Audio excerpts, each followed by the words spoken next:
जो सर्वेक समान समाना तो मैं भी सो रम्यो न आना। ਵਾਹਿਗੁਰੂ ਜੀ ਮਿਊਟ ਲਾ ਲਓ ਆਪਣਾ ਆਪਣਾ- ਜਦੋਂ ਬੋਲਣਾ ਹੁੰਦਾ ਉਦੋਂ ਕਰ ਲਿਆ ਕਰਿਓ ਦੂਜਾ on। हाँ जी महाराज जी। जो ਸਰਵੇਕ ਸਮਾਨ ਸਮਾਨਾ, ਹੁਣ ਪਿੱਛੇ ਦੱਸਦੇ ਆ ਰਹੇ ਹੀ ਆਪਣੇ ਮਨ ਨੂੰ ਸੰਬੋਧਨ ਕਰ ਰਹੇ ਕਵੀ ਜੀ ਮਹਾਰਾਜ ਤੇ ਭਰਤਰੀ ਜੀ ਮਹਾਰਾਜ। ਉਹ ਕਹਿ ਰਿਹਾ ਵੀ हे ਮਨ, ਜੋ ਸਰਬ ਏਕ, ਜੋ ਇੱਕ ਹੈ ਔਰ ਸਾਰਿਆਂ ਦੇ ਵਿੱਚ ਸਮਾਨ ਰੂਪ ਵਿੱਚ ਵਿਰਾਜਮਾਨ ਹੈ। ਠੀਕ ਹੈ, ਏਕ ਸਮਾਨ ਐਸਾ ਲੱਗੇਗਾ ਅਨਵੈ। ਠੀਕ ਹੈ, ਸਰਬ ਏਕ ਦੇ ਨਾਲ ਨਹੀਂ, ਏਕ ਸਮਾਨ ਇਸ ਤਰ੍ਹਾਂ ਅਨਵੈ ਕਰੋ। ਜਿਹੜਾ ਏਕ ਸਮਾਨ, ਇੱਕੋ ਜਿਹਾ, ਏਕ ਸਮਾਨ ਭਾਵ ਇੱਕੋ ਜਿਹਾ। ਸਰਬ ਸਮਾਨਾ ਉਹਦੇ ਨਾਲ ਲੱਗੇਗਾ ਸੰਬੰਧ। ਠੀਕ ਹੈ, ਸਰਬ ਦਾ ਸਰਬ ਸਮਾਨਾ, ਸਾਰਿਆਂ ਵਿੱਚ ਸਮਾਇਆ ਭਾਵ ਵਿਆਪਕ ਹੈ, ਵਿਰਾਜਮਾਨ ਹੈ। ਹਾਂਜੀ ਮਹਾਰਾਜ ਜੀ, ਸਾਰਿਆਂ ਨੂੰ ਆਵਾਜ਼ ਆ ਰਹੀ ਆ? ਆਵਾਜ਼ ਆਉਂਦੀ ਸਾਰਿਆਂ ਨੂੰ ਬਾਬਿਓ? ਅੱਛਾ। ਜੋ ਸਰਬੇਕ, ਏਕ ਸਮਾਨ ਦਾ ਅਨਵੈ ਇਸ ਤਰ੍ਹਾਂ ਕਰ ਲਓ, ਜਿਹੜਾ ਏਕ ਸ਼ਬਦ ਹੈ ਉਹਨੂੰ ਸਮਾਨ ਦੇ ਨਾਲ ਕਰ ਲਓ, ਏਕ ਸਮਾਨ, ਤੇ ਸਰਬ ਸਮਾਨਾ ਉਹਦੇ ਨਾਲ ਸੰਬੰਧ ਹੋ ਜਾਏਗਾ। ਜੋ ਦਾ ਅਰਥ ਹੈ ਜੋ ਪ੍ਰਭੂ ਜਾਂ ਜੋ ਬ੍ਰਹਮ, ਇੱਥੇ ਬ੍ਰਹਮ ਸ਼ਬਦ ਹੀ ਠੀਕ ਹੈ, ਜਾਂ ਚੇਤਨ, ਜੋ ਚੇਤਨ ਹੈ, ਜੋ ਬ੍ਰਹਮ ਹੈ, ਇੱਕ ਸਮਾਨ, ਸਰਬ ਸਮਾਨਾ, ਸਾਰਿਆਂ ਦੇ ਵਿੱਚ। ਸਰਬ ਦਾ ਅਰਥ ਹੁੰਦਾ ਸਾਰੇ, ਸਾਰਿਆਂ ਦੇ ਵਿੱਚ ਸਮਾਇਆ ਹੋਇਆ ਹੈ, ਵਿਆਪਕ ਹੈ, ਅੰਤਰਯਾਮੀ ਰੂਪ ਵਿੱਚ ਹੈ। ਸਾਰਿਆਂ ਦੇ ਅੰਦਰ ਜਦੋਂ ਲੈਣਾ ਨਾ, ਪ੍ਰਤੱਖ ਆਤਮਾ ਰੂਪ ਦੇ ਵਿੱਚ ਅੰਤਰਯਾਮੀ ਰੂਪ ਚ ਲੈਣਾ, ਤੇ ਜਦੋਂ ਬਾਹਰ ਲੈਣਾ ਵੀ ਸਾਰੇ ਸਮਾਇਆ ਹੋਇਆ ਹੈ, ਉਦੋਂ ਅਧਿਸ਼ਠਾਨ ਰੂਪ ਦੇ ਵਿੱਚ ਲੈਣਾ। ਠੀਕ ਹੈ, ਸਾਰਿਆਂ ਦੇ ਅੰਦਰ ਅੰਤਰਯਾਮੀ ਜਾਂ ਪ੍ਰਤੱਖ ਆਤਮਾ ਰੂਪ ਵਿੱਚ, ਤੇ ਬਾਹਰ ਸਾਰਿਆਂ ਦਾ ਅਧਿਸ਼ਠਾਨ ਰੂਪ ਵਿੱਚ ਸਮਾਇਆ ਹੋਇਆ ਹੈ। ਤੋ ਮੈਂ ਵੀ ਸੋ ਰਮਿਓ ਨਾ ਆਨਾ। ਉਹ ਕਹਿੰਦੇ ਜਿਹੜਾ ਇਹ ਪਾਠ ਇਹੋ ਹੀ ਆ, ਤੋ ਮੈਂ ਹੀ ਪਾਠ ਆ, ਅਭੀ ਫੁਲਕ ਰੱਖਿਓ। ਮੈਂ ਦਾ ਅਰਥ ਹੈ ਵੀ ਤੇਰੇ ਨਾਲੋਂ ਵੀ ਉਹ ਅਲੱਗ ਨਹੀਂ। ਸੋ ਰਮਿਓ ਨਾ। ਸੋ ਦਾ ਅਰਥ ਹੈ ਵਾਹ, ਜੋ ਸੋ, ਉੱਤੇ ਜੋ ਕਿਹਾ ਹੈ ਨਾ, ਜੋ ਸਾਰਿਆਂ ਦੇ ਵਿੱਚ ਇੱਕ ਬਰਾਬਰ।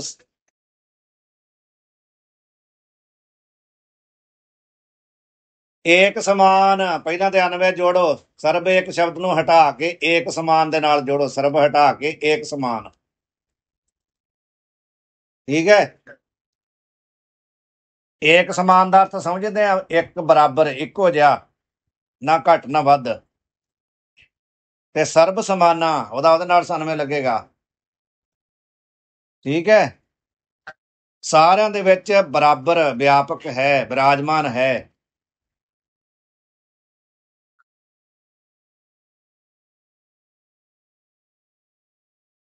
ਜੋ ਦਾ ਅਰਥ ਹੈ ਜੋ ਬ੍ਰਹਮ, ਜੋ ਦਾ ਅਰਥ ਹੈ ਜੋ ਬ੍ਰਹਮ, ਇੱਕ ਸਮਾਨ ਭਾਵ ਇੱਕੋ ਜਿਹਾ, ਸਰਬ ਸਮਾਨਾ ਸਾਰਿਆਂ ਦੇ ਵਿੱਚ ਸਮਾਇਆ ਹੈ, ਵਿਆਪਕ ਹੈ।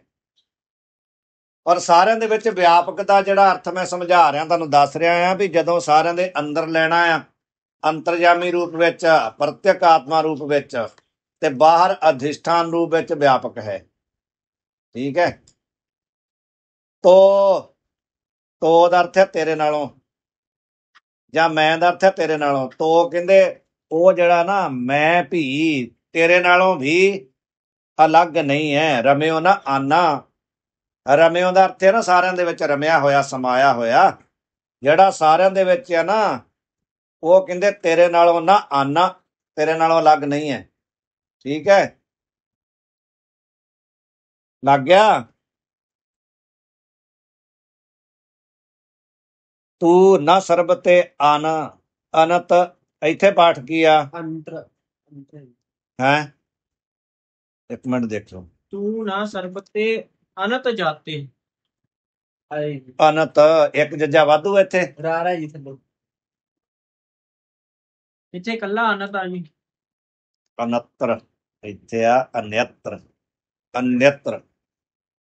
ਉਹ ਦੋ ਪਾਠ ਆ ਬਾਬੇ ਇੱਥੇ ਵਾਹਿਗੁਰੂ ਜਿਨ੍ਹਾਂ ਕੋਲ ਪੁਸਤਕ ਦੂਜੀ ਆ। ਇੱਕ ਪਾਠ ਇੱਥੇ ਅਨੰਤ ਆ, ਦੂਜਾ ਪਾਠ ਆ ਅਨਿਤਰ।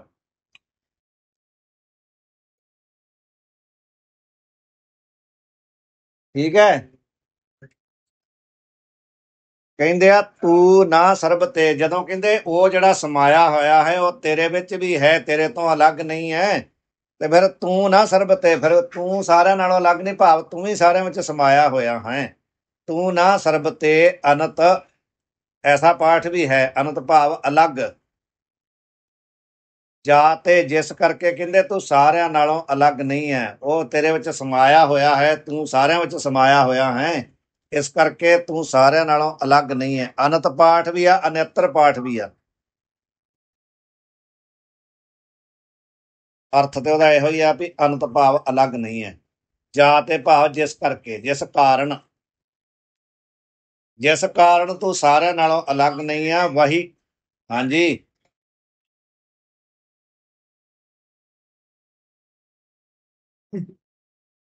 ਹਾਂਜੀ। ਹਾਂਜੀ ਮਹਾਰਾਜ ਪੜੋ।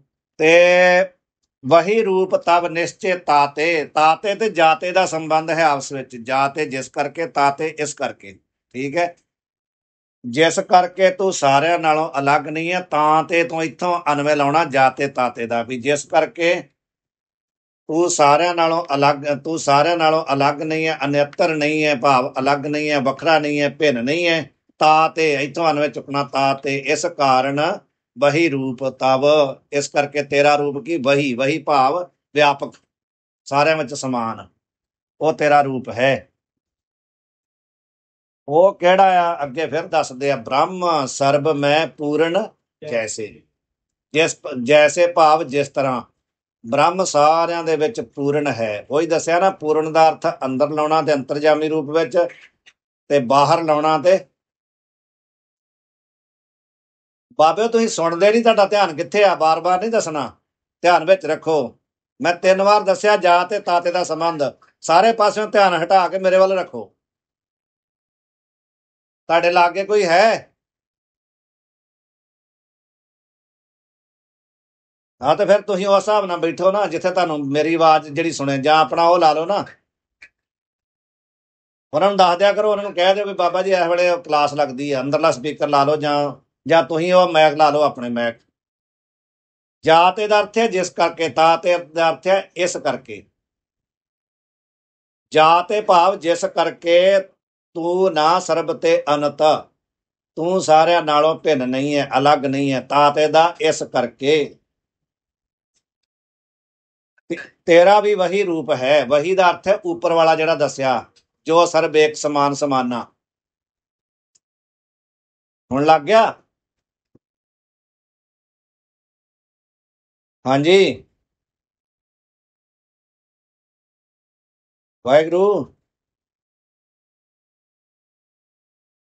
ਬ੍ਰਹਮ ਸਰਬ ਮੈਂ, ਬ੍ਰਹਮ ਸਰਬ ਮੈਂ ਪੂਰਨ ਜੈਸੇ। ਫਿਰ ਦੱਸ ਰਿਹਾ ਆ ਵੀ ਜਿਵੇਂ ਬ੍ਰਹਮ ਜਿਹੜਾ ਨਾ ਸਾਰਿਆਂ ਦੇ ਵਿੱਚ ਪੂਰਨ ਹੈ, ਪੂਰਨ ਭਾਵ ਵਿਆਪਕ ਹੈ, ਅੰਦਰ ਸਾਰਿਆਂ ਦੇ ਅੰਤਰਜਾਮੀ ਰੂਪ ਵਿੱਚ ਹੈ, ਤੇ ਬਾਹਰ ਅਧਿਸ਼ਠਾਨ ਰੂਪ ਵਿੱਚ ਹੈ। ਸਰਬ ਵਿਖੇ ਤੁਮ ਪੂਰਨ ਤੈਸੇ, ਇੱਥੇ ਵੀ ਜੈਸੇ ਤੇ ਤੈਸੇ ਦਾ ਸੰਬੰਧ ਹੈ ਆਪਸ ਵਿੱਚ। ਜੈਸੇ ਦਾ ਅਰਥ ਹੈ ਜਿਸ ਤਰ੍ਹਾਂ, ਯਥਾ। ਬ੍ਰਹਮ ਸਾਰਿਆਂ ਵਿੱਚ ਪੂਰਨ ਹੈ। ਪੂਰਨ ਦਾ ਅਰਥ ਸਮਝ ਜਾਂਦੇ ਹੋ ਕਿ ਨਹੀਂ? ਪੂਰਨ ਤੋਂ ਲੈਣਾ ਵੀ ਆਦ ਪੂਰਨ, ਮੱਧ ਪੂਰਨ, ਅੰਤ ਪੂਰਨ ਪਰਮੇਸ਼ਵਰ ਲੈਣਾ ਆ। ਵੀ ਇਸ ਸ੍ਰਿਸ਼ਟੀ ਦੇ ਪਹਿਲਾਂ ਵੀ ਬੀਜ ਰੂਪ ਵਿੱਚ, ਅਵਿਅਕਤ ਰੂਪ ਵਿੱਚ ਸੀ, ਤੇ ਹੁਣ ਸਾਰਿਆਂ 'ਚ ਪੂਰਨ ਦਾ ਮਤਲਬ ਕੀ ਹੋਇਆ? ਸਰਬ ਰੂਪ ਹੈ। ਸਾਰਿਆਂ 'ਚ ਪੂਰਨ ਦਾ ਮਤਲਬ ਹੈ ਸਰਬ ਰੂਪ ਵਹੀ ਹੈ। ਸਰਵਮ ਖਲ ਵਿਦਮ ਬ੍ਰਹਮ, ਜੋ ਕੁਛ ਦਿਖਾਈ ਦੇ ਰਿਹਾ ਬ੍ਰਹਮ ਦੀਸੈ, ਬ੍ਰਹਮ ਸੁਣੀਏ। ਇਹ ਨਹੀਂ ਕਿ ਸਾਰਿਆਂ ਦੇ ਵਿੱਚ ਪੂਰਨ ਦਾ ਮਤਲਬ ਵੀ ਸਾਰੇ ਅਲੱਗ ਹੈ ਤੇ ਉਹ ਸਾਰਿਆਂ ਦੇ ਵਿੱਚ ਵੜਿਆ ਹੋਇਆ, ਇਸ ਤਰ੍ਹਾਂ ਨਹੀਂ। ਸਰਬ ਰੂਪ ਹੈ, ਸਭ ਕੁਝ ਸਰਬ ਰੂਪ ਹੈ, ਸਾਰਿਆਂ ਵਿੱਚ ਹੈ, ਸਰਬ ਰੂਪ ਹੈ। ਸਾਰਿਆਂ ਵਿੱਚ ਵੀ ਉਹ, ਸਾਰੇ ਵੀ ਉਹ, ਬਾਹਰ ਵੀ ਉਹ। ਠੀਕ ਹੈ। ਪੂਰਨ ਦਾ ਅਰਥ ਇਹ ਲੈਣਾ ਵਾ ਵਾਹਿਗੁਰੂ ਸਾਰਿਆਂ ਨੇ, ਭਈ ਸਾਰਿਆਂ ਦੇ ਵਿੱਚ ਦਾ ਮਤਲਬ ਸਰਬ ਰੂਪ ਵੀ ਹੈ, ਸਾਰਿਆਂ ਦੇ ਵਿੱਚ ਵੀ ਹੈ, ਤੇ ਸਾਰਿਆਂ ਦੇ ਬਾਹਰ ਵੀ ਹੈ। ਸਰਬ ਵੇਖੇ ਤੁਮ ਪੂਰਨ ਤੈਸੇ, ਇਸੇ ਪ੍ਰਕਾਰ ਤੂੰ ਵੀ। ਇਹ ਤੂੰ ਜਦੋਂ ਕਹਿੰਦੇ ਆ, ਤੂੰ ਦੇ ਭਾਵ ਨਾਮ ਤੇ ਰੂਪ ਨੂੰ ਛੱਡ ਕੇ ਜੋ ਅਸਤੀ ਭਾਤੀ ਪ੍ਰਿਯ ਰੂਪ ਹੈ ਨਾ ਆਪਣਾ, ਉਹਦੀ ਗੱਲ ਕਰਦੇ ਆ। ਵੀ ਇਸੇ ਪ੍ਰਕਾਰ ਤੂੰ ਸਾਰਿਆਂ ਦੇ ਵਿੱਚ ਕੀ ਹੈ? ਭਾਵ ਤੂੰ ਸਰਬ ਰੂਪ ਹੈ, ਸਾਰਿਆਂ ਦਾ ਅਧਿਸ਼ਠਾਨ ਵੀ ਹੈ। ਵਿਖੇ ਮਹਾਰਾਜ ਵਿਖੇ ਦਾ ਅਰਥ ਹੈ ਵਿੱਚ, ਸਾਰਿਆਂ ਦੇ ਵਿੱਚ। ਇਸ ਪ੍ਰਕਾਰ ਤੋਂ ਪੂਰਨ ਹੈ। ਜਾਂ ਤੇ ਸ਼ਰੁਤ ਤਬ ਬ੍ਰਹਮ ਬਖਾਨਾ, ਇੱਥੇ ਸ਼ਰੁਤੀ ਹੋਣਾ, ਸੱਸੇ ਨੂੰ ਔਂਕੜ ਵੀ ਹੋਣਾ ਹੈ ਨਾ। ਹਾਂ, ਸ਼ਰੁਤੀ ਚਾਹੀਦਾ, ਇਹ ਠੀਕ ਹੈ। ਸ਼ਰੁਤੀ, ਸੱਸੇ ਨੂੰ ਔਂਕੜ ਲਾ ਲਓ ਤੇ ਅੱਗੇ ਠੀਕ ਹੈ। ਸੱਸੇ ਨੂੰ ਔਂਕੜ ਲਾ ਲਿਓ। ਜਾਂ ਤੇ ਸ਼ਰੁਤੀ ਤਬ ਬ੍ਰਹਮ ਬਖਾਨਾ, ਤਾਂ ਤੇ ਤਬ ਬਪ, ਅੱਗੇ ਕੀ ਆ ਯਾ ਭਾਵਨਾ ਹੈ, ਯਾ ਭਾਵ ਵਿਆਹ ਭਾਵ ਨਹੀਂ ਪਾਠ ਹੋਣਾ ਚਾਹੀਦਾ ਇੱਥੇ। ਹੋਰ ਕੋਈ ਹੈ ਕਿਸੇ ਦੇ ਕੋਲ? ਯਾ ਭਾਵ ਹੀ ਹੈ ਵਿਆਹ ਭਾਵ ਤੇ ਪਾਠ ਨਹੀਂ ਚਾਹੀਦਾ। ਮਹਾਰਾਜ ਇੱਥੇ ਪਹਿਲਾਂ ਵੀ ਤਾਂ ਸੁਰ ਜਾਂ ਤੇ ਇਹਦਾ ਅਰਥ ਵੀ ਇੱਥੇ ਜਥਾ ਹੀ ਹੈ ਭਾਈ, ਸਾਰੇ ਜਥਾ। ਜਿਸ ਕਰਕੇ ਸ਼ਰੁਤੀ ਭਾਵ ਵੇਦ ਨੇ, ਸ਼ਰੁਤੀ ਨੇ ਬ੍ਰਹਮ ਨੂੰ, ਤਬ ਬ੍ਰਹਮ, ਤੈਨੂੰ ਬ੍ਰਹਮ ਕਿਹਾ ਨਾ ਵੀ ਤੂੰ ਬ੍ਰਹਮ ਹੈ, ਤਤਵਮਸੀ, ਸ਼ਰੁਤੀ ਕਹਿ ਰਹੀ ਹੈ। ਹਾਂ ਇਦਾਂ ਹੀ ਜਿਸ ਕਰਤੇ ਸ਼ਰੁਤੀ ਨੇ ਤੈਨੂੰ ਬ੍ਰਹਮ ਕਿਹਾ ਆ, ਤਾਂ ਤੇ ਭਾਵ ਤਿਸ ਕਰਕੇ, ਤੇਰਾ ਰੂਪ। ਇੱਥੇ ਵਿਆਹ ਭਵ ਪਾਠ ਤਾਂ ਨਹੀਂ ਚਾਹੀਦਾ। ਵਿਆਹ ਭਵ ਨਹੀਂ ਹੈ ਜੀ, ਯਾ ਭਵ, ਯਾ ਭਵ, ਯਾ ਭਵ ਆ ਜੀ। ਤਾਂ ਤੇ ਤਬ ਬਪ, ਯਾ ਭਵ ਨਹੀਂ, ਵਿਆਹ ਭਵ ਨਹੀਂ ਚਾਹੀਦਾ। ਹਾਂਜੀ ਹਾਂਜੀ, ਪਾਠ ਤੁਹਾਡੇ ਕੋਲ ਨਵੀਂ ਪੁਸਤਕ ਆ ਨਾ? ਪੁਸਤਕ ਕਿਹੜੀ ਤੁਹਾਡੇ ਕੋਲ? ਹਿੰਦੀ ਵਾਲਾ। ਤੁਸੀਂ ਫਿਰ ਜਿਹੜਾ ਇਹਦਾ ਨਾ ਛੰਦ ਹੀ ਆ, ਛੰਦ ਚੱਲ ਰਿਹਾ ਵਾ 59, ਕਿਉਂਕਿ ਪੇਜ ਨਹੀਂ ਮਿਲਣੇ ਅਲੱਗ ਅਲੱਗ ਆ। 59 ਛੰਦ ਚੱਲਦਾ, 59ਵਾਂ, 59। ਠੀਕ ਹੈ, ਪੇਜ ਤੇ ਹੋਣਾ ਮਹਾਰਾਜ ਪੀਡੀਐਫ ਦੇ। ਹਿੰਦੀ ਵਾਲੀ ਜਿਹੜੀ ਆ ਉਹਦੇ ਚ PDF ਵਾਲੀ ਤੇ 29 ਨੰਬਰ ਪੇਜ ਆ, ਤੁਸੀਂ ਦੇਖ ਲਓ। ਮਤਲਬ ਕਿ ਪੀਡੀਐਫ ਦਾ ਪੇਜ ਨੰਬਰ 29 25 ਤੋਂ ਲੈ ਕੇ ਹਿੰਦੀ ਵਾਲਾ ਤੁਹਾਡੇ ਕੋਲ ਵਿੱਚ ਪਾਠ ਕੀ ਇੱਥੇ ਵਿਆਹ ਭਵ ਦਾ ਕੋਈ ਅਰਥ ਹੈ? ਇਹ ਹਿੰਦੀ ਵਾਲਾ ਮਹਾਰਾਜ ਕੱਢ ਕੇ ਦੇਖ ਲੈਣਾ। ਦੇਖਿਓ ਭਲਾ ਜਾਂ ਮੂਲ ਚ ਇੱਥੇ ਕੁਝ ਪਾਠ ਦਾ ਅੰਤਰ ਆ। ਇੱਥੇ ਜਿਹੜਾ ਤਾਂ ਤੇ ਤਬ ਬਪ, ਤੇਰਾ ਸਰੂਪ। ਬਪ ਦਾ ਅਰਥ ਹੁੰਦਾ ਸਰੂਪ। ਤਾਂ ਤੇ ਭਾਵ ਤਿਸ ਕਰਕੇ, ਜਿਸ ਕਰਕੇ ਤੈਨੂੰ ਸ਼ਰੁਤੀ ਨੇ ਬ੍ਰਹਮ ਰੂਪ ਕਿਹਾ ਹੈ। ਬ੍ਰਹਮ ਰੂਪ ਬਹੁਤ ਜਗ੍ਹਾ ਸ਼ਰੁਤੀ ਨੇ ਕਿਹਾ ਨਾ, ਤਤਵਮਸੀ ਇਤਿਆਦਿ। ਤਾਂ ਤੇ ਤਿਸ ਕਰਕੇ, ਤਾਬ ਦਾ ਅਰਥ ਹੈ ਤੇਰਾ, ਬਪ ਦਾ ਅਰਥ ਹੈ ਸਰੂਪ, ਤੇ ਨਾਨਾ ਦਾ ਅਰਥ ਕੀ ਹੁੰਦਾ ਭਲਾ? ਨਾਨਾ ਅਨੇਕ ਪ੍ਰਕਾਰ ਨਾਲ ਵਿਆਪਕ ਹੈ, ਸਭ ਜਗ੍ਹਾ। ਠੀਕ ਹੈ, ਨਾਨਾ ਰੂਪ ਵਿੱਚ, ਨਾਨਾ ਰੂਪ ਵਿੱਚ ਤੇਰਾ ਸਰੂਪ ਵਿਆਪਕ ਹੈ। ਠੀਕ ਹੈ, ਚੱਲੀਏ ਅੱਗੇ। ਭਈ ਇਹ ਜੋ ਸਾਰੇ ਸਰੂਪ ਦਿਖ ਰਹੇ ਨਾ, ਇਹ ਤੇਰਾ ਹੀ ਸਰੂਪ ਹੈ। ਜਾਂ ਵਿਆਹ ਭਵ ਦਾ ਜਿਵੇਂ ਇਹਨਾਂ ਨੇ ਅਰਥ ਦੱਸਿਆ, ਵਿਆਹ ਦਾ ਅਰਥ ਮਹਾਰਾਜ ਆ ਹੀ ਜਾਣਾ। ਜਾਤੇ ਸ਼ਰੁਤੀ ਦਾ ਬ੍ਰਹਮ ਬਖਾਨਾ, ਤਾ ਤੇ ਤਵ ਵਪੂ, ਯਾ ਭਵ ਨਾਨਾ, ਯਾ ਭਵ। ਠੀਕ ਹੈ, ਯਾ ਭਵ। ਇੱਥੇ ਹਿੰਦੀ ਵਾਲੇ ਚ ਪਾਠ ਹੈ ਯਾ ਭਵ ਨਾਨਾ, ਬਾਬਾ ਨਹੀਂ ਹੈਗਾ। ਤਾਂ ਤੇ ਤਬ ਬਪ, ਯਾ ਭਵ ਨਾਨਾ। ਭਾਵ ਦਾ ਅਰਥ ਇੱਥੇ ਇਹੋ ਹੀ ਆ ਵੀ ਤਾਂ ਤੇ ਸਾਰੇ ਜਗ੍ਹਾ ਜੋ ਦਿਖਾਈ ਦੇ ਰਿਹਾ ਨਾ ਭਵ ਸੰਸਾਰ ਰੂਪ ਵਿੱਚ, ਉਹ ਤੂੰ ਹੀ ਦਿਖਾਈ ਦੇ ਰਿਹਾ ਹੈ। ਜਿਵੇਂ ਬ੍ਰਹਮ ਸਰਬ ਰੂਪ ਹੈ, ਸਰਬ ਸਮਾਨ ਹੈ, ਉਸੇ ਪ੍ਰਕਾਰ ਜਿਵੇਂ ਸੁਰਤੀ ਨੇ ਜਦੋਂ ਤੈਨੂੰ ਬ੍ਰਹਮ ਕਿਹਾ ਤੇ ਸਾਰਿਆਂ ਵਿੱਚ ਤੇਰਾ ਸਰੂਪ ਹੀ ਹੈ। ਨਾਨਾ ਭਾਵ ਜਿੰਨੇ ਅਨੇਕ ਪ੍ਰਕਾਰ ਦੇ ਸਰੂਪ ਦਿਖਾਈ ਦੇ ਰਹੇ ਨਾ, ਉਹ ਤੇਰਾ ਹੀ ਸਰੂਪ ਹੈ। ਅਬ ਕਹਤੇ ਭੂਤਨ ਕੋ ਹੈ ਪੂਤ ਅਮੂਤਨ। ਠੀਕ ਹੈ, ਫਿਰ ਮਨ ਦੇ ਨਾਲ ਪ੍ਰਸ਼ਨ ਉੱਤਰ ਹੋ ਰਿਹਾ ਨਾ। ਠੀਕ ਹੈ, ਮਨ ਦੇ ਨਾਲ ਪ੍ਰਸ਼ਨ ਉੱਤਰ ਹੋ ਰਿਹਾ ਭਰਤਰੀ ਜੀ ਦਾ। ਮਨ ਨੇ ਕਿਹਾ ਭਈ ਫਿਰ ਮੇਰਾ ਸਰੂਪ ਜਿਹੜਾ ਆ, ਇਹ ਜਿਹੜੇ ਭੂਤਾਂ ਤੋਂ ਪੈਦਾ ਹੋਇਆ ਕਾਰਯ ਹੈ, ਭਾਵ ਸੂਖਸ਼ਮ ਸਰੀਰ ਮੇਰਾ ਹੋਏਗਾ ਫਿਰ। ਠੀਕ ਹੈ, ਉਹਨਾਂ ਕਿਹਾ ਵੀ ਜੇ ਮਨ ਕਹਿ ਰਿਹਾ ਵੀ ਜੇ ਬਾਹਰ ਵਾਲਾ ਜਿਹੜਾ ਸਥੂਲ ਸਰੀਰ ਹੈ ਜੇ ਮੇਰਾ ਨਹੀਂ ਹੈ, ਤੇ ਫਿਰ ਸੂਖਸ਼ਮ ਸਰੀਰ ਤੇ ਮੇਰਾ ਰੂਪ ਹੈ। ਠੀਕ ਹੈ, ਜਿਹੜੇ ਆਏ ਹੋਏ ਲੈਣੇ ਆ, ਜਿਹੜੇ 5 ਭੂਤ ਕਹਿ ਜਾਂਦੇ ਨਾ, ਆਕਾਸ਼, ਵਾਯੂ, ਅਗਨੀ, ਪ੍ਰਿਥਵੀ, ਜਲ, ਤੇਜ ਵਾਲਾ ਜਿਹੜਾ ਕਹਿ ਰਹੇ ਨਾ, ਉਹ। ਤੇ ਭਰਤਰੀ ਜੀ ਮਹਾਰਾਜ ਦੱਸਦੇ ਆ ਕਿ ਭੂਤਨ ਕੋ ਹੈ ਪੂਤ। ਪੂਤ ਦਾ ਅਰਥ ਕੀ ਹੁੰਦਾ? ਪੈਦਾ ਹੋਣਾ, ਕਾਰਯ ਹੋਣਾ। ਕਹਿੰਦੇ ਆ ਵੀ ਜਿਹੜਾ ਤੇਰਾ ਸਰੂਪ, ਜਿਹੜਾ ਤੇਰਾ ਸਰੀਰ ਹੈ ਨਾ, ਇਹ ਜਿਹੜੇ ਸੂਖਸ਼ਮ ਭੂਤ ਹੈ ਜਿਹੜੇ 5, ਉਹਨਾਂ ਤੋਂ ਕਹਿੰਦੇ ਪੈਦਾ ਹੋਇਆ, ਉਹਨਾਂ ਦਾ ਕਾਰਯ ਆ। ਅਮੂਤਨ ਦਾ ਅਰਥ ਹੁੰਦਾ ਕੀ? ਜੜ। ਠੀਕ ਹੈ, ਇਹਦਾ ਅਰਥ ਕੀ ਹੈ? ਜੜ। ਮੂਰਤ ਦਾ ਅਮੂਰਤ ਦਾ ਅਰਥ ਹੈ ਇੱਥੇ, ਸਮਝ ਗਏ? ਮੂਰਤ ਤੇ ਅਮੂਰਤ। ਪਾਠ ਇਹੋ ਹੀ ਸਾਰਿਆਂ ਤੇ, ਅਮੂਰਤ ਨਹੀਂ ਪਾਠ ਆ। ਹਾਂ, ਇਹਦਾ ਅਰਥ ਹੈ ਜੜ। ਇਹਦਾ ਅਰਥ ਕੀ ਹੈ? ਜੜ। ਤੇਰਾ ਜਿਹੜਾ ਸਰੀਰ ਹੈ ਇਹ ਪੰਜ ਭੂਤਾਂ ਦਾ ਕਾਰਯ ਹੈ। ਠੀਕ ਹੈ, ਔਰ ਇਹ ਕੀ ਹੈ? ਕਿਉਂਕਿ ਪੰਜ ਭੂਤ ਵੀ ਜੜ ਹੈ, ਤੇ ਇਸ ਕਰਕੇ ਭਾਵ ਤੂੰ ਕਿੱਥੋਂ ਪੈਦਾ ਹੋਇਆ ਆ ਇੱਥੇ ਲੈਣਾ। ਜਿਨ੍ਹਾਂ ਨੇ ਪਿੱਛੇ ਅਧਿਆਤਮ ਪ੍ਰਕਾਸ਼ ਪੜ੍ਹਿਆ ਉਹਨਾਂ ਨੂੰ ਪਤਾ ਆ। ਜਿਨ੍ਹਾਂ ਨੇ ਅਧਿਆਤਮ ਪ੍ਰਕਾਸ਼ ਪੜ੍ਹਿਆ ਉਹਦੇ ਵਿੱਚ ਦੱਸਿਆ ਆ ਵੀ ਮਨ ਪੈਦਾ ਕਿੱਥੋਂ ਹੋਇਆ। ਮਨ ਕਿੱਥੋਂ ਪੈਦਾ ਹੋਇਆ? ਮਨ ਪੈਦਾ ਹੋਇਆ ਵਾ ਜਿਹੜੇ ਪੰਜ ਭੂਤ ਹੈ ਨਾ, ਉਹਨਾਂ ਦੇ ਸਾਰਿਆਂ ਦੇ ਸਤਵੰਸ਼ ਤੋਂ। ਠੀਕ ਹੈ, ਪੰਜ ਭੂਤਾਂ ਦੇ ਮਿਲੇ ਹੋਏ ਸਤਵੰਸ਼ ਤੋਂ ਮਨ ਪੈਦਾ ਹੋਇਆ।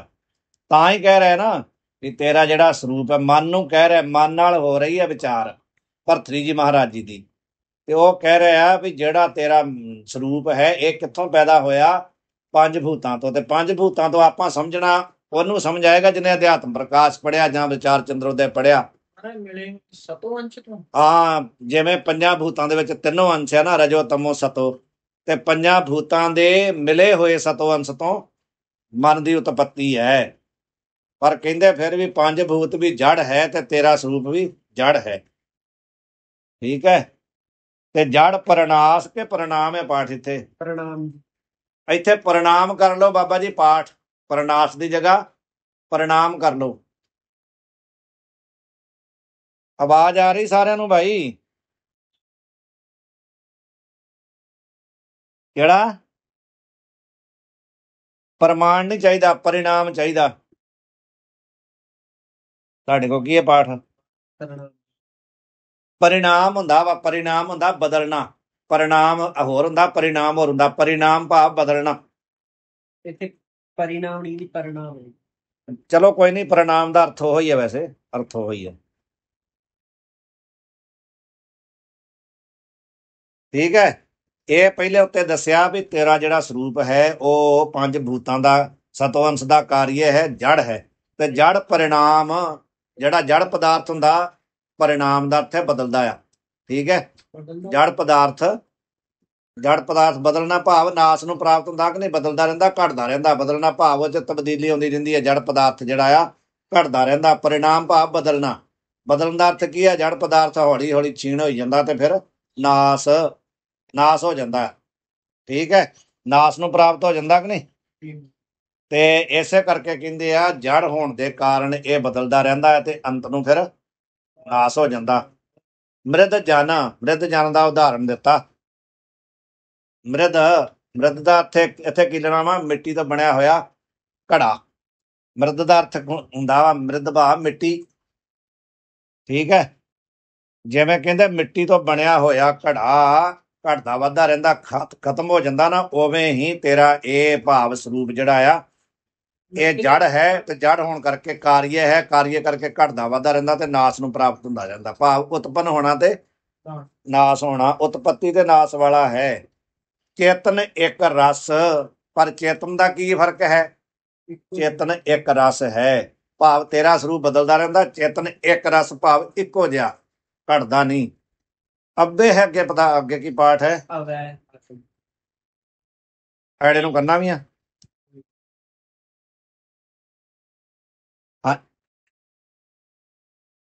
ਹਾਂਜੀ, ਐੜਾ ਬਾਬੇ ਨੂੰ ਦੇਣਾ। ਮਿੱਟੀ ਦਾ ਕੋਈ ਵੀ ਭਾਂਡਾ। ਹਾਂ, ਘੜਾ ਲਾ ਦੋ ਉਹਦਾ ਅਰਥ। ਜਾਂ ਉਹਦਾ ਅਰਥ ਇਹ ਵੀ ਆ ਵੀ ਜਿਵੇਂ ਦੋਨੋਂ ਹੱਥ ਲੱਗ ਜਾਣੇ ਆ। ਹਾਂਜੀ,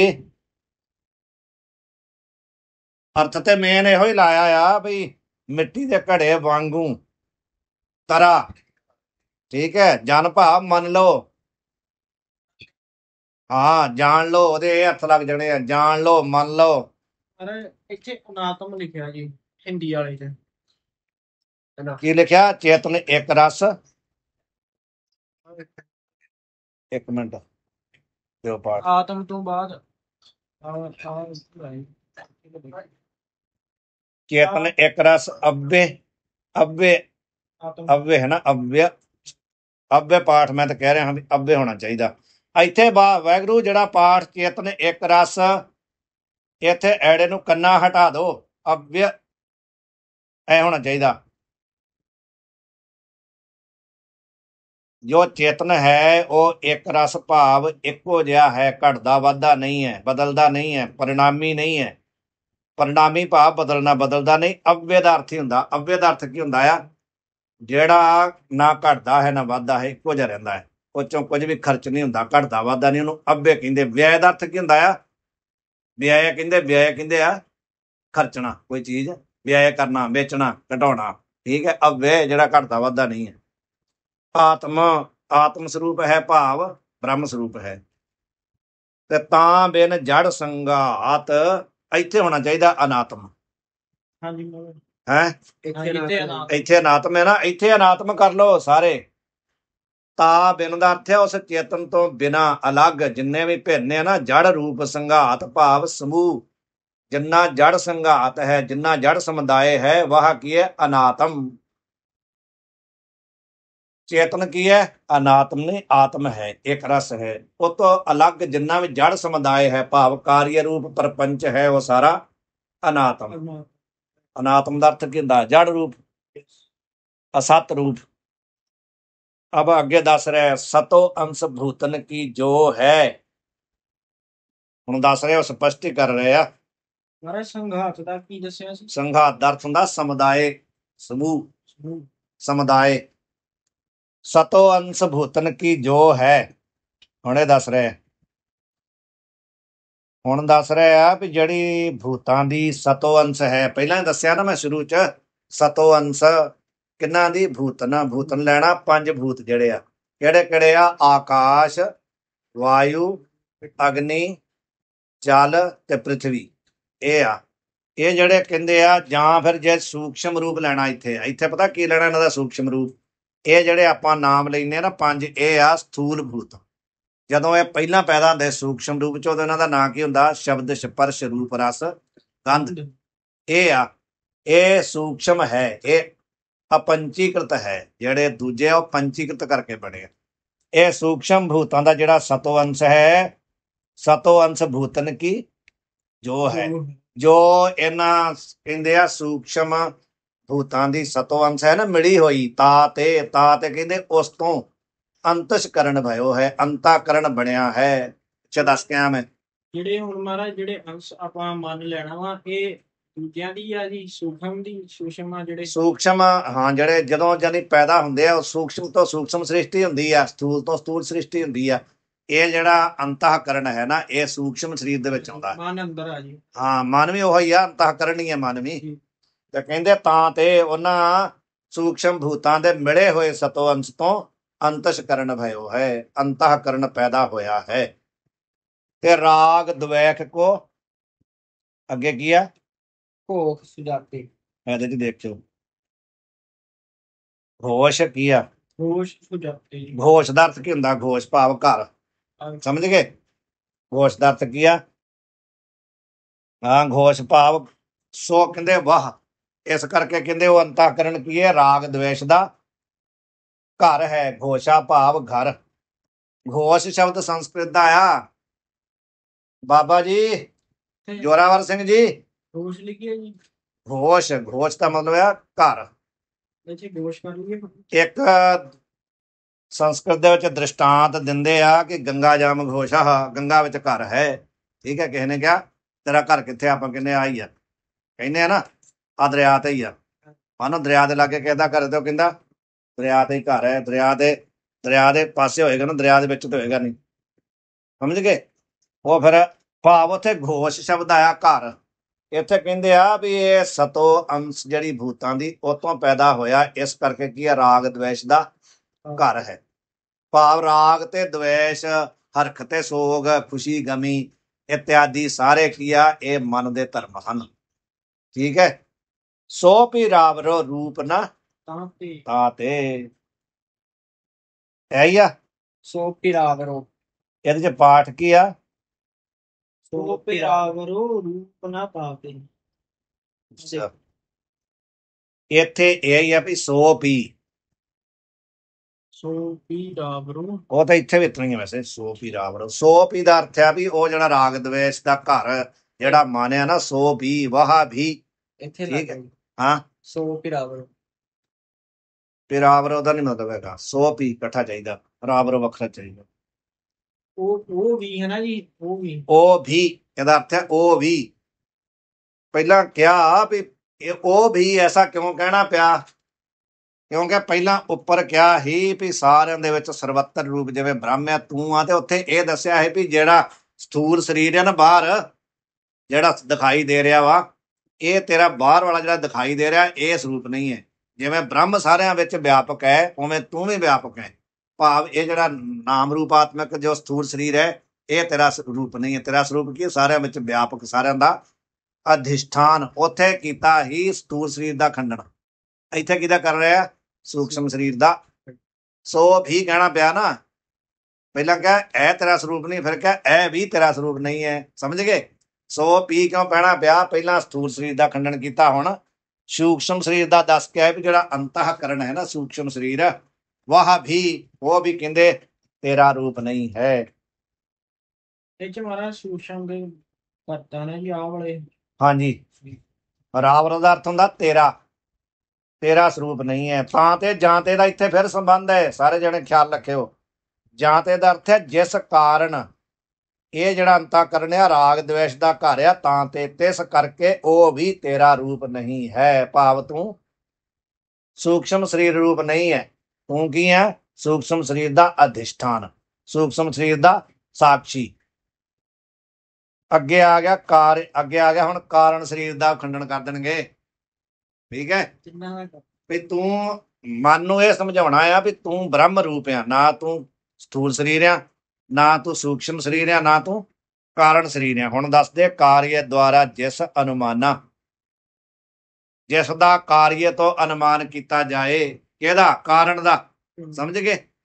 ਜਿਹੜਾ ਸੂਖਸ਼ਮ ਸਰੀਰ ਆ ਤੇ ਸਥੂਲ ਸਰੀਰ ਆ, ਉਹਦਾ ਅਨੁਮਾਨ, ਉਹਦੇ ਤੋਂ ਕਿਹਦਾ ਅਨੁਮਾਨ ਕੀਤਾ ਜਾਂਦਾ ਵੀ ਇਹਦਾ ਕੋਈ ਕਾਰਨ ਹੈ, ਤੇ ਉਹੀ ਅਗਿਆਨ ਹੀ ਤਾਂ ਹੈ ਕਾਰਨ।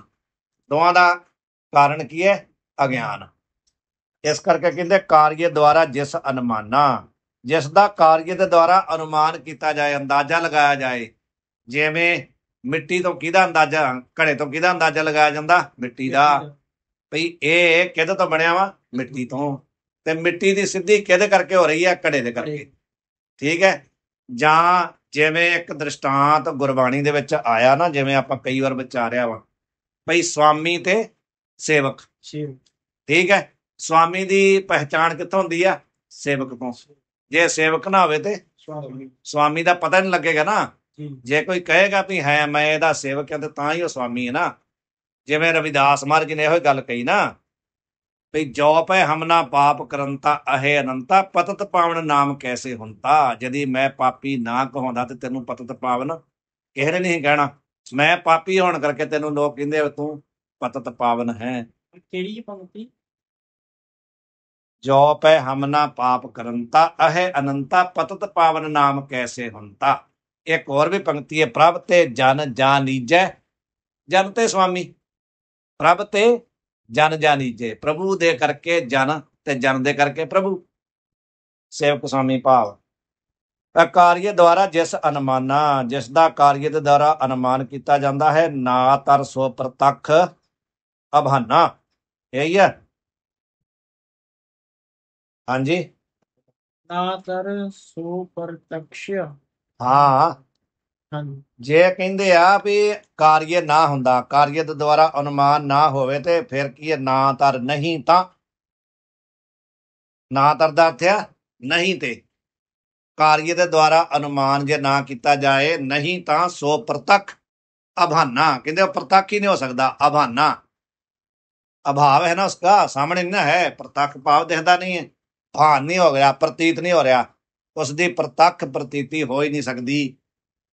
ਠੀਕ ਹੈ। ਜੋ ਕਾਰਨ ਹੈ ਨਾ ਅਗਿਆਨ, ਉਹ ਕੀ ਹੈ? ਪ੍ਰਤੱਖ ਅਭਾਨ ਤੇ ਹੋ ਨਹੀਂ ਰਿਹਾ, ਭਾਨ ਤੇ ਹੋ ਨਹੀਂ ਰਿਹਾ, ਪ੍ਰਤੀਤ ਹੋ ਨਹੀਂ ਰਿਹਾ।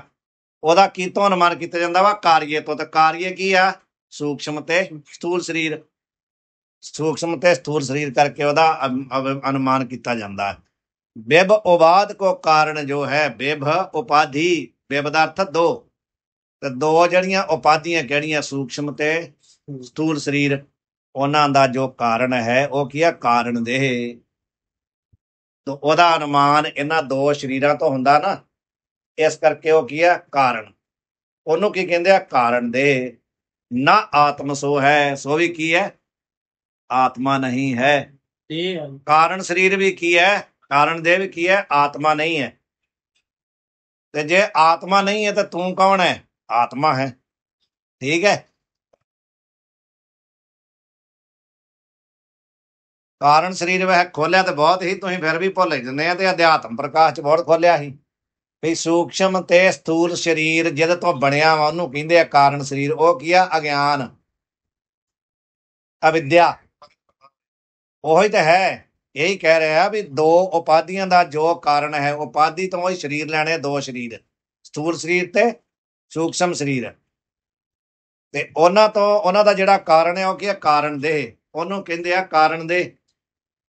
ਉਹ ਜਿਹੜੀ ਕਾਰਨ ਦੇ ਆ, ਨਾ ਆਤਮਾ ਸੋ ਹੈ, ਉਹ ਵੀ ਆਤਮਾ ਨਹੀਂ ਹੈ। ਠੀਕ ਹੈ।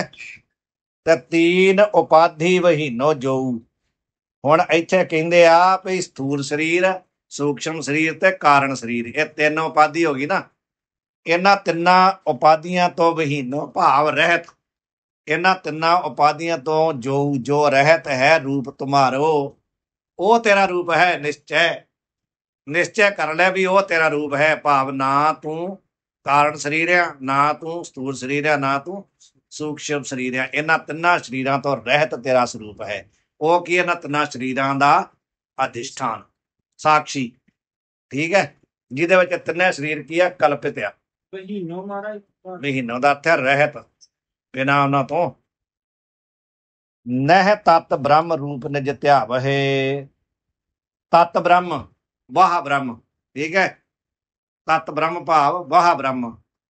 ਉਹ ਜਿਹੜਾ ਬ੍ਰਹਮ ਹੈ, ਇਹਨਾਂ ਤਿੰਨਾਂ ਸਰੀਰਾਂ ਦਾ ਅਧਿਸ਼ਠਾਨ ਹੈ, ਉਹਨੂੰ ਤੂੰ ਕਹਿੰਦੇ ਨਹਿ ਧਿਆਵੇ। ਤੂੰ ਉਹਨੂੰ ਧਿਆਉਂਦਾ ਨਹੀਂ, ਭਾਵ ਉਸ ਸਰੂਪ ਦਾ ਚਿੰਤਨ ਨਹੀਂ ਕਰਦਾ, ਉਸ ਸਰੂਪ ਦੀ ਵਿਚਾਰ ਨਹੀਂ ਕਰਦਾ। ਜਦੋਂ ਤੱਕ ਉਸ ਸਰੀਰ ਦੀ ਵਿਚਾਰ, ਉਸ ਸਰੂਪ ਦੀ ਵਿਚਾਰ ਨਹੀਂ ਕਰਦਾ। ਕਹਿੰਦੇ ਆ ਵੀ ਤਤ ਬ੍ਰਹਮ, ਜਿਹੜਾ ਤਤ ਭਾਵ ਸਾਰਿਆਂ ਵਿੱਚ ਵਿਆਪਕ ਅਧਿਸ਼ਠਾਨ ਰੂਪ ਬ੍ਰਹਮ ਹੈ, ਤੂੰ ਜਦੋਂ ਤੱਕ ਉਹਦੀ ਵਿਚਾਰ ਨਹੀਂ ਕਰਦਾ। ਜੇ ਉਹਦੀ ਵਿਚਾਰ ਕਰੇ ਜਾ ਕਰ ਭਾਵ ਜਿਸ ਕਰਕੇ ਹੇ ਮੂੜ ਦਾ ਅਰਥ ਸਮਝਦੇ ਨਾ, ਮੋਹ ਦੇ ਵਿੱਚ ਗਰਸਿਆ ਹੋਇਆ। ਹੇ ਮੂੜ ਮਨ, ਤੂੰ ਤਤ ਬ੍ਰਹਮ ਦੀ ਵਿਚਾਰ ਨਹੀਂ ਕਰਦਾ ਜਿਸ ਕਰਕੇ ਤੂੰ ਮੁਕਤੀ ਨੂੰ ਪ੍ਰਾਪਤ ਹੋ ਸਕੇ। ਭਾਵ ਜੇ ਤੂੰ ਉਸ ਆਪਣੇ ਬ੍ਰਹਮ ਸਰੂਪ ਦਾ ਚਿੰਤਨ ਕਰ, ਕਿਹੜਾ, ਜਿਹੜਾ ਨਿਰਾਵੈਵ ਹੈ। ਨਿਰਾਵੈਵ ਸਮਝਦੇ ਨਾ, ਅਵੈਵ ਰਹਿਤ ਹੈ। ਅਵੈਵ ਭਾਵ ਸਰੀਰ ਦੇ ਅੰਗ। ਉਹ ਦੱਸ ਦਿੱਤਾ ਆ ਵੀ ਉਹ ਸਰੀਰ ਰੂਪ ਨਹੀਂ, ਨਿਰਾਵੈਵ ਹੈ ਨਾ। ਉਸ ਵਿਆਪਕ ਬ੍ਰਹਮ ਸਰੂਪ ਦਾ ਜੇ ਤੂੰ ਚਿੰਤਨ ਕਰੇ ਤੇ ਤੈਨੂੰ ਮੁਕਤੀ ਦੀ ਪ੍ਰਾਪਤੀ ਹੋਵੇ। ਭਾਵ ਉਸ ਸਰੂਪ ਦਾ ਚਿੰਤਨ ਕਰ ਜਿਸ ਕਰਕੇ ਤੈਨੂੰ ਮੁਕਤੀ ਦੀ ਪ੍ਰਾਪਤੀ ਹੋਵੇ। ਦੋਹਰਾ, ਹੇ ਮਨ ਤਜ ਨਿਜ ਬਹਿਰ ਗਤ, ਅੰਤਰ ਬਰ ਸੁਖ ਲੈ ਹੇਤ। ਹੁਣ ਫਿਰ ਉਹੀ ਗੱਲ ਆਪਣੇ ਮਨ ਨੂੰ ਦੁਬਾਰਾ ਕਹਿ ਰਿਹਾ ਵੀ ਹੇ ਮਨ ਤਜ ਬਹਿਰਗਤ, ਬਹਿਰਗਤੀ ਭਾਵ ਬਾਹਰ ਨੂੰ ਦੌੜਨਾ। ਠੀਕ ਹੈ। ਬਾਹਰ ਨੂੰ ਭੱਜਣਾ ਜਿਹੜਾ ਇਹ ਤੂੰ ਛੱਡ ਦੇ। ਬਹਿਰ ਭਾਵ ਬਾਹਰ, ਗਤ ਭਾਵ ਜਾਣਾ, ਭਾਵ ਬਾਹਰ ਨੂੰ ਦੌੜਨਾ ਛੱਡ ਦੇ। ਨਿਜ ਅੰਤਰ, ਨਿਜ ਭਾਵ ਆਪਣਾ ਅੰਦਰ ਜੋ ਭਾਵ ਤੇਰਾ ਸਰੂਪ ਹੈ, ਉਸ ਦਾ ਚਿੰਤਨ ਕਰ। ਕਾਹਦੇ ਵਾਸਤੇ, ਸੁਖ ਹੇਤ। ਹੇਤ ਤਾਂ ਤੈਨੂੰ ਔਂਕੜ ਹੈਗਾ ਹੈ। ਹੇਤੂ ਦਾ ਅਰਥ ਹੁੰਦਾ ਹੇਤੂ ਭਾਵ ਵਾਸਤੇ। ਚਲੋ ਕੋਈ ਨਹੀਂ, ਉਹਦਾ ਅਰਥ ਇਹੋ ਹੀ ਹੈ। ਅਰਥ ਉਹਦਾ ਇਹੀ ਆ ਵੀ ਤੂੰ ਆਪਣਾ ਬਾਹਰ ਮੁਖਤਾ ਨੂੰ ਛੱਡ ਕੇ ਅੰਤਰਮੁਖ ਹੋ ਜਾ। ਅੰਤਰਮੁਖ ਦਾ ਮਤਲਬ ਕੀ ਆ, ਅੰਦਰ ਨੂੰ ਝਾਤ। ਅੰਦਰ ਨੂੰ ਕਿੱਧਰ ਨੂੰ ਝਾਤ, ਆਪਣੇ ਸਰੂਪ ਵੱਲ ਨੂੰ। ਠੀਕ ਹੈ। ਆਪਣਾ ਸਰੂਪ, ਆਪਣਾ ਰੂਪ ਪਹਿਚਾਣ। ਉੱਥੇ ਵੀ ਇਹੋ ਗੱਲ ਕਹੀ, ਇੱਥੇ ਭਰਤਰੀ ਜੀ ਇਹੋ ਹੀ ਕਹਿ ਰਹੇ ਨਾ ਵੀ ਆਪਣਾ ਰੂਪ ਦੇਖ ਤੇਰਾ ਕਿਹੜਾ ਆ। ਆਪਣੇ ਰੂਪ ਨੂੰ ਪਹਿਚਾਣਨ ਦਾ ਉੱਥੇ ਪੰਕਤੀ ਦਾ ਅਰਥ ਕੀ ਹੈ ਭਲਾ, ਇਹੀ ਸਾਰਾ ਅਰਥ ਹੈ। ਜਦੋਂ ਉਸ ਪੰਕਤੀ ਦਾ ਅਰਥ ਸੋਚਾਂਗੇ, ਵਿਚਾਰਾਂਗੇ, ਚਿੰਤਨ ਕਰਾਂਗੇ ਵੀ ਮਨ ਤੂੰ ਜੋਤ ਸਰੂਪ ਹੈ, ਤੇ ਜੋਤ ਸਰੂਪ ਦੇ ਵਿੱਚੋਂ ਆਪਾਂ ਨੂੰ ਸਾਰਾ ਕਹਿਣਾ ਪੈਣਾ ਵੀ ਜੋਤ ਸਰੂਪ ਦਾ ਅਰਥ ਕੀ ਹੈ, ਬ੍ਰਹਮ। ਤੇ ਫਿਰ ਬਾਕੀ ਮਨ ਨੂੰ ਕਿਉਂ ਕਹਿ ਰਿਹਾ, ਐਸਾ ਕਿਉਂ ਕਹਿਣਾ ਪਿਆ ਵੀ ਤੂੰ ਆਪਣੇ ਆਪ ਨੂੰ ਸਥੂਲ ਸਰੀਰ ਮੰਨਦਾ ਆ, ਸੂਖਸ਼ਮ ਸਰੀਰ ਮੰਨਦਾ ਆ, ਕਾਰਨ ਸਰੀਰ ਮੰਨਦਾ ਆ, ਤੇ ਹੈ ਤੂੰ ਕੌਣ ਹੈ? ਜੋਤੀ ਸਰੂਪ। ਜਿਵੇਂ ਸ਼ਰੂਤੀ ਕਹਿ ਰਹੀ ਆ ਤਤਵਮਸੀ, ਇੱਥੇ ਕਹਿ ਵੀ ਸੁਰਤੀ ਤੈਨੂੰ ਕੀ ਕਹਿ ਰਹੀ ਵੀ ਤੂੰ ਬ੍ਰਹਮ ਹੈ। ਸੁਰਤੀ ਕਿਹੜੀ ਕਹਿ ਰਹੀ ਆ? ਇਹ ਗੁਰਬਾਣੀ ਰੂਪ ਸ਼ਰੂਤੀ ਕਹਿ ਰਹੀ ਆ। ਮਨ ਨੂੰ ਕੀ ਕਹਿ ਰਹੀ ਆ? ਤੂੰ ਜੋਤ ਸਰੂਪ ਹੈ। ਇੱਥੇ ਸ਼ਰੂਤੀ ਦਾ ਅਰਥ ਲੱਗ ਗਿਆ ਕਿ ਨਹੀਂ? ਸ਼ਰੂਤੀ ਦਾ ਅਰਥ ਹੁੰਦਾ ਵੇਦ ਜਾਂ ਸ਼ਰੂਤੀ ਭਾਵ ਜਿਹੜੀ ਬਾਣੀ ਹੈ ਮਹਾਂਪੁਰਖਾਂ ਦੀ। ਇੱਥੇ ਗੁਰੂ ਸਾਹਿਬ ਵੀ ਕਹਿੰਦੇ ਆ ਮਨ ਨੂੰ ਵੀ ਤੂੰ ਕੀ ਆ? ਜੋਤ ਸਰੂਪ ਹੈ। ਇਸ ਕਰਕੇ ਤੇਰਾ ਸਾਰਿਆਂ ਵਿੱਚ ਵਿਆਪਕ ਰੂਪ ਹੈ। ਉਹੀ ਕਹਿ ਰਿਹਾ, ਹੇ ਮਨ ਤਜ ਬਹਿਰਗਤ, ਤੂੰ ਆਪਣੀ ਬਹਿਰਮੁਖਤਾ ਨੂੰ ਛੱਡ ਕੇ ਨਿਜ ਅੰਤਰ, ਉਹ ਕਹਿੰਦੇ ਵੀ ਆਪਣੇ ਅੰਦਰ ਝਾਤੀ ਮਾਰ। ਕਾਹਦੇ ਵਾਸਤੇ? ਸ੍ਰੇਸ਼ਟ ਜਿਹੜਾ ਸੁੱਖ ਹੈ, ਜਾਂ ਨਿਜ ਅੰਤਰ ਵੜ। ਪੰਜਾਬੀ 'ਚ ਆਪਾਂ ਸ਼ਬਦ ਬੋਲਦੇ ਨਾ ਵੜ, ਅੰਦਰ ਵੜ ਜਾ। ਭਾਵ ਇੱਥੇ ਇਹੋ ਹੀ ਆ ਵੀ ਤੂੰ ਆਪਣੇ, ਪੜੋ ਕਿ ਸਮਝ ਆ ਰਹੀ ਕੁਛ? ਤੁਸੀਂ ਪੜੋ ਆਪਣਾ ਜਾ ਕੇ, ਤੁਹਾਨੂੰ ਔਖਾ ਹੈ। ਕਹਿੰਦੇ ਆ ਵੀ ਇਹ ਤੂੰ ਆਪਣੇ ਅੰਦਰ ਝਾਤੀ ਮਾਰ। ਸੁੱਖ ਵਾਸਤੇ, ਸੁੱਖ ਇੱਥੇ ਕਿਹੜਾ ਲੈਣਾ? ਵਿਸ਼ੇਕ ਸੁੱਖ ਨਹੀਂ ਲੈਣਾ। ਵਿਸ਼ੇਕ ਸੁੱਖ ਤੇ ਮਨ ਲੈ ਰਿਹਾ, ਬਾਹਰ ਕਿਉਂ ਦੌੜ ਰਿਹਾ ਵਾ? ਵਿਸ਼ਿਆਂ ਦਾ ਸੁੱਖ ਲੈਣ ਵਾਸਤੇ। ਇੱਥੇ ਵਾਰ ਸੁੱਖ, ਸ੍ਰੇਸ਼ਟ ਸੁੱਖ ਕਿਹੜਾ ਆ? ਸਰੂਪ ਸੁੱਖ, ਠੀਕ ਹੈ, ਆਤਮਿਕ ਸੁੱਖ। ਅੰਤਰਮੁਖ ਬਿਨ ਸੁੱਖ ਨਹੀਂ। ਫਿਰ ਇੱਥੇ ਇਹ ਸਪਸ਼ਟ ਕੀਤਾ, ਅੰਤਰਮੁਖ, ਇਕੱਠਾ ਪਾਠ ਹੋਏਗਾ, ਅੰਤਰਮੁਖ। ਜਿੰਨਾ ਚਿਰ ਤੂੰ ਅੰਤਰਮੁਖ ਨਹੀਂ ਹੁੰਦਾ ਉਹਨਾਂ ਚਿਰ ਸੁੱਖ ਨਹੀਂ। ਕਿਹੜਾ ਸੁੱਖ? ਆਤਮਿਕ ਸੁੱਖ। ਵਿਦਤ ਸਨਾਤਨ ਨੇਤ। ਸਨਾਤਨ ਕਹਿੰਦੇ ਭਾਵ ਇਹ ਕੀ ਹੈ? ਸਨਾਤਨ ਇਕੱਠਾ ਹੀ ਹੈ ਨਾ। ਅੰਤਰਮੁਖ, ਅੰਤਰਮੁਖ ਚਾਹੀਦਾ। ਅੰਤਰਮੁਖ ਬਿਨ ਸੁੱਖ ਨਹੀਂ। ਵਿਦਤ ਸਨਾਤਨ ਨੇਤ। ਸਨਾਤਨ ਦਾ ਅਰਥ ਹੁੰਦਾ ਭਾਵ ਆਦਿ ਤੋਂ ਲੈ ਕਰਕੇ। ਇਹ ਜਿਹੜਾ ਤਰੀਕਾ, ਇਹ ਜਿਹੜੀ ਵਿਧੀ ਹੈ ਨਾ, ਪ੍ਰਗਟ ਹੈ। ਭਾਵ ਆਦਿ ਤੋਂ ਲੈ ਕਰਕੇ ਜਿੰਨੇ ਮਹਾਂਪੁਰਖ ਜਾਂ ਜਿੰਨੀ ਬਾਣੀ ਜਾਂ ਵੇਦ ਹੈ, ਉੱਥੋਂ ਇਹ ਸਿੱਧ ਹੈ ਕਿ ਜਿੰਨਾ ਚਿਰ ਅੰਤਰਮੁਖ ਨਹੀਂ ਹੁੰਦਾ, ਅੰਦਰ ਨੂੰ ਨਹੀਂ ਦੇਖਦਾ, ਸਰੂਪ ਦਾ ਚਿੰਤਨ ਨਹੀਂ ਕਰਦਾ, ਉਹਨਾਂ ਚਿਰ ਸੁੱਖ ਨਹੀਂ ਮਿਲਣਾ। ਭਾਵ ਸੁੱਖ ਸਰੂਪ ਜਿਹੜਾ ਆਤਮਿਕ ਸੁੱਖ ਹੈ। ਹਾਂਜੀ, ਕਰੀਏ ਅੱਗੇ ਕਿ ਬਸ ਕਰੀਏ? ਹਾਂਜੀ, ਕੱਲ ਨੂੰ ਛੁੱਟੀ ਹੈ, ਅਸ਼ਟਮੀ ਹੈ ਕੱਲ। ਹਾਂ, ਤੇ ਇੰਨਾ ਵੀ ਜੇ ਵਿਚਾਰਿਆ ਜਾਏ ਬਹੁਤ ਹੈ। ਅੱਗੇ ਥੋੜਾ ਜਿਹਾ ਪਾਠ ਕਠਨ ਹੈ, ਤੇ ਇੰਨਾ ਹੀ ਠੀਕ ਹੈ। ਹੇ ਮਨ ਤਜ ਨਿਜ ਬਹਿਰਗਤ, ਅੰਤਰ ਬਰ ਸੁਖ ਹੇਤ। ਅੰਤਰਮੁਖ ਬਿਨ ਸੁਖ ਨਹੀਂ, ਵਿਦਤ ਸਨਾਤਨ ਨੇਤ। ਵਾਹਿਗੁਰੂ ਜੀ ਕਾ ਖਾਲਸਾ, ਵਾਹਿਗੁਰੂ ਜੀ ਕੀ ਫਤਿਹ।